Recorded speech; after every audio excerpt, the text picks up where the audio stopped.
Football তো মেসির ছাড়া কল্পনাই করা যায় না। আপনি ভাই মেসির লগে কি রোনালদো তুলনা হয়? মানে আপনি কি এর লগে কি তুলনা করা যায় না?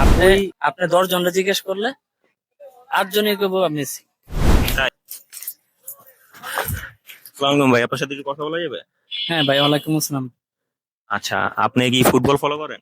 হ্যাঁ ভাই, আমি ফুটবলার অনেক বড় ফ্যান। আচ্ছা, ফুটবলে কোন টিম সাপোর্ট করেন আপনি? ভাই যে টিমটা সবাই পছন্দ করে ওই টিমটা, ওই মানে team? আর্জেন্টিনা। ও আচ্ছা আচ্ছা, একটু ক্যামেরার দিকে তাকান, আপনি কিছু কোশ্চেন করবো। আচ্ছা, আর্জেন্টিনার মধ্যে বেস্ট প্লেয়ার কে এটা চুজ করবেন আপনি, ঠিক আছে? ভাই আর্জেন্টিনার ভিতর বেস্ট অ্যাক্টর যেটা হচ্ছে আপনার মেসি ভাই। কি কে? Messi Messi. মেসি ছাড়া আপনি আর কারোকে পছন্দ করেন না? ভাই ফুটবল তো মেসির ছাড়া কল্পনাই করা যায় না। আপনি 10 জনকে জিজ্ঞেস করলে 8 জনই কইবো মেসি। তাই? জি ভাই, 100% শিওর। রোনাল্ডো? জি ভাই। রোনাল্ডো? ভাই মেসির লগে কি রোনালদো তুলনা হয়? মানে আপনি কি এর লগে কি তুলনা? ওই মেসি আর কই আর। তাহলে আপনাকে আর কোশ্চেন করে লাভ নাই, তাহলে আপনি মেসি ফ্যান, তাই তো? ভাই আমি মেসির ফ্যান না, আমি বিশাল বড় মেসি ভক্ত। মানে মেসি ছাড়া যদি আপনি আমার সাথে রোনাল্ডোর কোনো পাত্তাই দিলেন না তাহলে? ভাই মেসি ছাড়া যদি আপনি আমার সাথে টপিস করতেন, আমি আপনার সাথে কথাই বলতাম। ঠিক আছে, ধন্যবাদ ভাই, ধন্যবাদ।